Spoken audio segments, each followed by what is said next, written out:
All right, guys, we are continuing on the second video of chapter 3 of Thomas Mann's Death in Venice.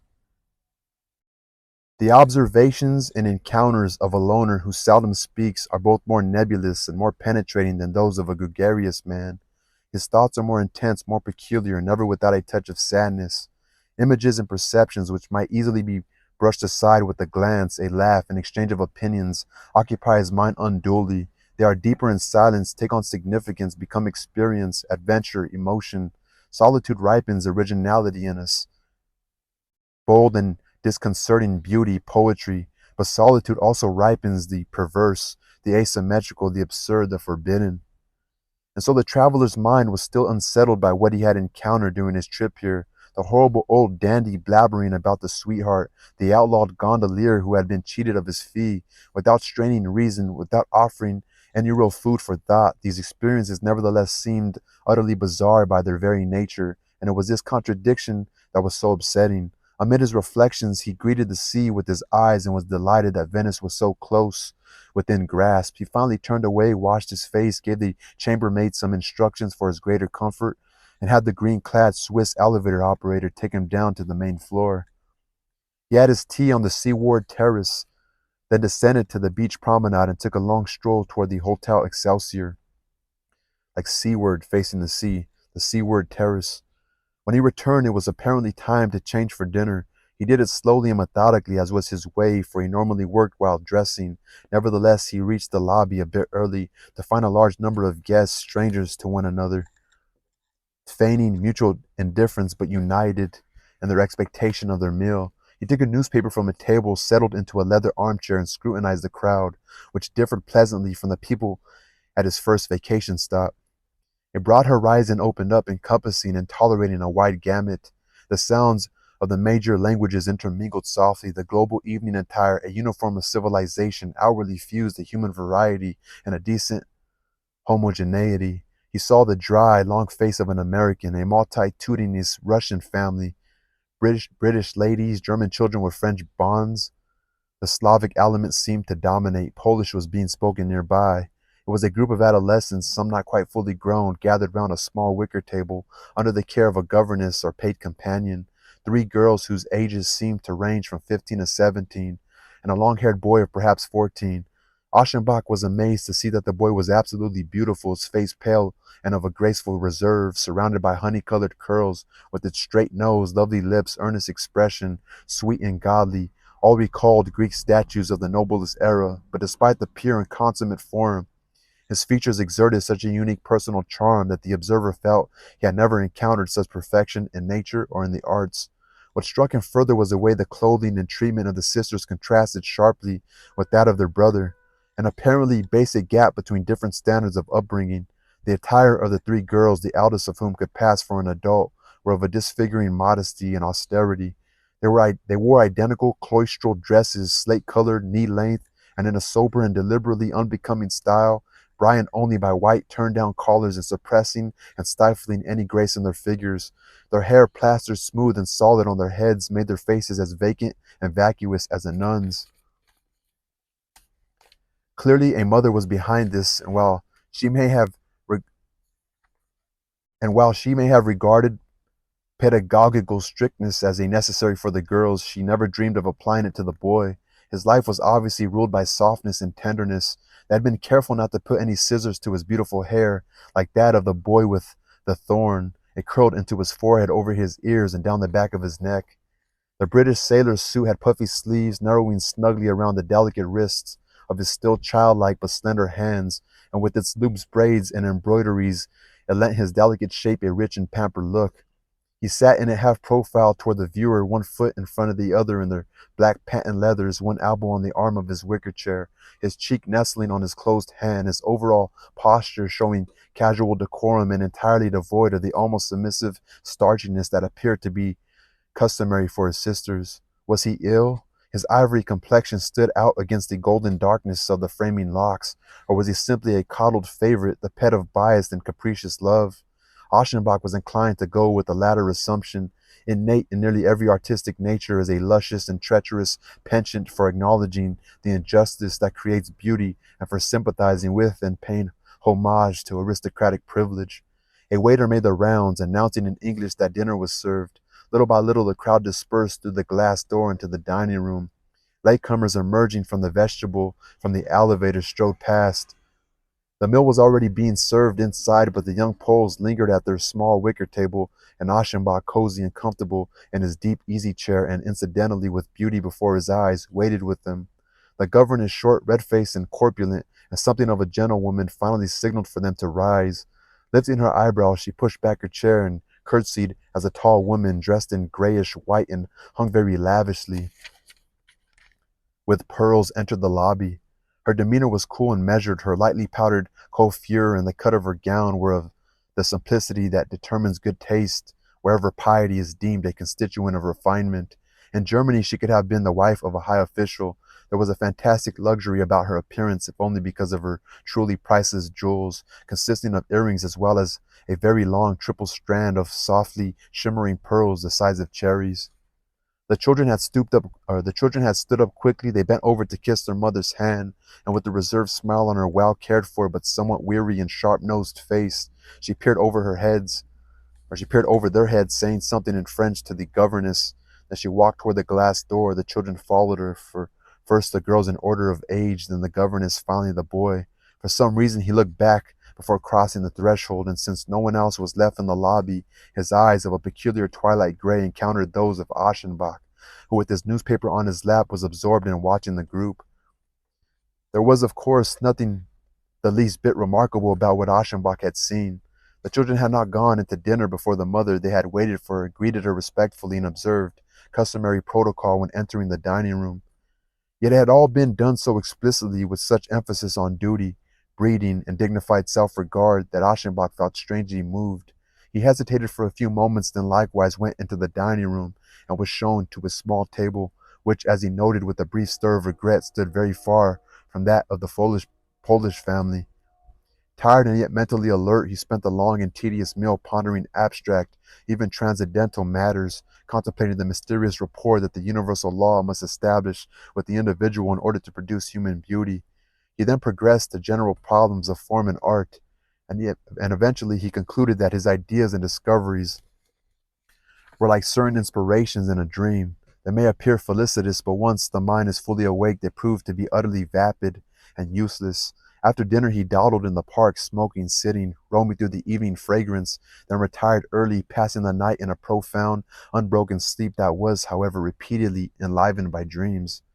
The weather was no more benign the following day. A land wind was blowing under a wan, overcast sky, and with a close, sedate horizon. The sea lay dull and calm, virtually shrunken, retreating so far from the beach that it bared several rows of long sandbanks. Upon opening his window, Aschenbach thought he could smell the putrid stench of the lagoon. Suddenly he felt disgruntled. He now considered leaving. Once, years ago, after weeks of cheerful springtime, such weather had afflicted him, wrecking his health so badly that he had been forced to abscond from Venice like a fugitive. Was it the same feverish weariness starting all over again? The pressure in his temples, the heaviness in his eyelids? Changing resorts yet again would be a nuisance, but if the wind did not shift, then this was no place for him. To be on the safe side, he did not unpack fully. At 9 a.m., he breakfasted in the special buffet salon between the lobby and the dining room. A solemn hush prevailed here, a mood that is the pride of the grand hotels. The waiters went about on quiet soles. All that could be heard was a clatter of tea paraphernalia, a half-whispered word. 2 tables away from him, in a corner diagonally across from the door, Aschenbach noticed the Polish girls with their governess. Both upright, their eyes reddened, their ash-blonde hair freshly plastered. They sat there in stiff blue linen frocks with small white cuffs and turned-down collars, handing around a jar of preserves. They were almost finished with their breakfast. The boy was missing. Aschenbach smiled. Well, little Facian, he thought, unlike your sisters, you seem to enjoy the privilege of sleeping as late. So the little boy's probably asleep, he's assuming. You seem to be sleeping as late as you like, and suddenly brightening up, he recited a verse to himself. Frequently changed adornments and heated baths and rest. That's what he repeated to himself. He breakfasted in a leisurely manner. The porter, doffing his braided cap, came in and handed him some forwarded mail, whereupon Aschenbach, smoking his cigarette, opened a few letters. And so it happened that he witnessed the arrival of the sluggard whom they were waiting for at the corner table. So the boy entered, I guess. The boy entered through the glass door and cut across the stillness of the room toward his sisters. He was extraordinarily graceful in the way he held his upper body and moved his knees, the way he set down his white shod feet. His bearing was very light, both delicate and proud, and his beauty was increased by the shy, childlike way he twice turned his head toward the interior of the room, glancing up and then lowering his eyes.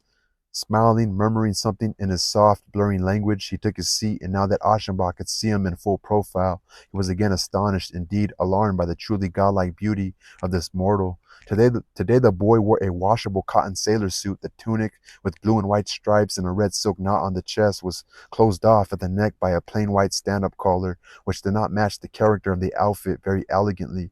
However, the head resting on the collar blossomed forth with incomparable seductive charm, the head of Eros with the yellowish shimmer of Parian marble, the eyebrows fine and earnest, the ears and temples covered softly and darkly with a rectangular mass of recessed curls. Good, good, thought Aschenbach, with the cool expertise in which artists sometimes cloak their delight, their rapture in front of a masterpiece, and he also thought, really, if the sea and the beach weren't waiting for me, I'd stay here as long as you stayed. But then he did leave after all. He walked through the lobby past the obliging eyes of the personnel, went down the large terrace and straight along the boardwalk to the private beach reserved for the hotel guests. The beach attendant, a barefoot oldster in linen trousers, a sailor's tunic, and a straw hat, showed Aschenbach to his rented cabana and set up a table and a chair on the sandy wooden platform in front of it. And Aschenbach made himself comfortable in the deck chair after pulling it into the waxy yellow sand closer to the water. He was as thrilled and entertained as ever by the beach tableau, this vista of civilization enjoying its carefree sensual pleasures on the edge of the liquid element. The gray and shallow pleasures, no, sorry, the gray and shallow sea was already bustling with swimmers and wadding children, while colorful figures, their hands clasped under their heads, lay on the sea banks or lay on the sandbanks. Others rowed small, keelless, red and blue boats, laughing as they capsized. In front of the elongated line of cabanas, people sat on their decks as if on small verandas, playing animatedly or reclining lazily, visiting and chatting, sporting meticulous morning elegance next to the brash and relaxed enjoyment of the free and easy atmosphere of undress.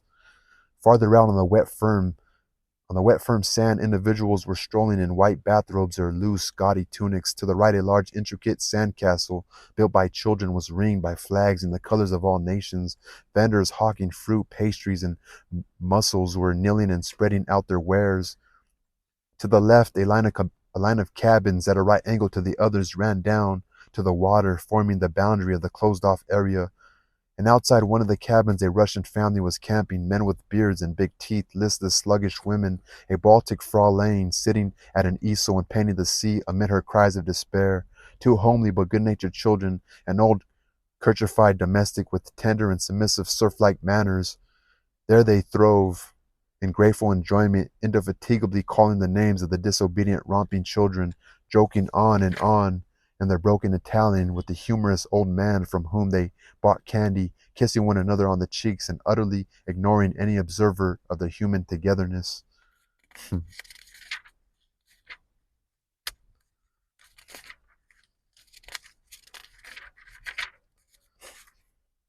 I think I'll stay on, Aschenbach thought to himself. Or would it be better? And folding his hands in his lap, he stared at the vastness of the sea, his eyes gliding, blurring, glassy in the monotonous mist of that endless wilderness. His love of the sea had profound roots. The hard-working artist's desire to rest, his longing to get away from the demanding diversity of phenomena and take shower in the bosom of simplicity and immensity, a forbidden penchant that was entirely antithetical to his mission and for that very reason seductive, a proclivity for the unorganized, the immeasurable, the eternal, for nothingness, to rest in perfection. That is what the striver for excellence yearns for, and is not nothingness a form of perfection? But as he dreamed into the su- and but as he dreamed into the distance, the horizontal waterline was suddenly intersected by a human shape. And when he gathered in his gaze, withdrawing it from the limitless void and refocusing it, the beautiful boy coming from the left passed him in the sand. He was barefoot, ready to wade, his slender legs exposed. Teal over his knees, walking slowly yet with a light, proud gait as if quite accustomed to sauntering without shoes. He peered over at the cabins in the perpendicular row, but no sooner did he spot the family of Russians who were living their life here in the grateful harmony than a storm of angry disdain swept across his face. His forehead darkened, his lips curled up, one cheek was wrenched by a fierce twisting from the corner of his mouth.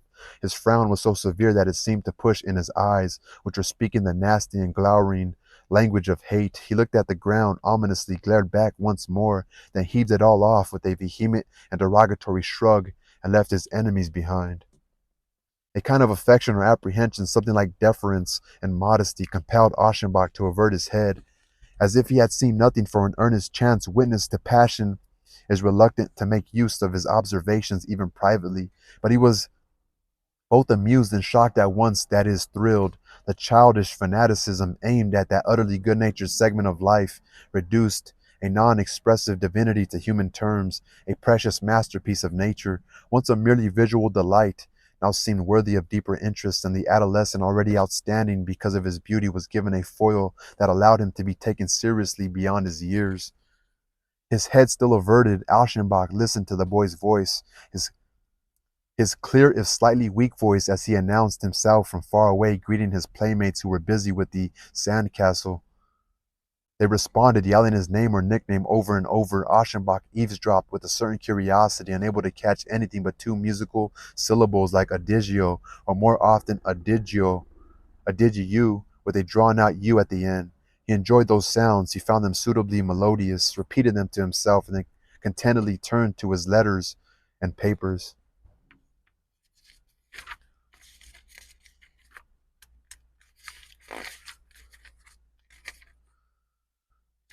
So he's on the beach. He just kind of like, I don't know. He's just fucking watching the young kid. I don't know if the young kid's gonna be the object of the death or whatever the fuck. I don't know if Aschenbach's gonna turn into some creep, or just by watching the kid, he's gonna find maybe the kid dies. I don't know where this tale's leading to, but my fucking eye feels bruised. I don't know for what reason. I getting fucking pink eye. I'm not sure. Just feels fucking bruised. Just have to wait and see. But yeah, so Aschenbach is just a loner, lonely guy. He's over there in on the shores of Venice. He finds this fucking Hercules, beautiful, magnificent, handsome-looking young boy that he's an artist. He's looking at the external, which I kind of do that sometimes. Like, man, fuck. Obviously, a woman. I love women, but I notice a handsome-looking person, like, just trip out on their features. I don't know if Aschenbach's gay or what, but from this part, he just kind of like looking at this young man or young boy from an artistic point of view. So I don't know, but this young boy keeps coming in. And remember, Aschenbach's minding his own business, and this young boy keeps coming into his. So what happens often when you go on vacation, especially to a resort or something, you keep seeing the same people, especially where you eat, or maybe some like a resort beach or something. So we'll see where it goes. I have 10 more pages, and rather just do a third video for this chapter. Peace.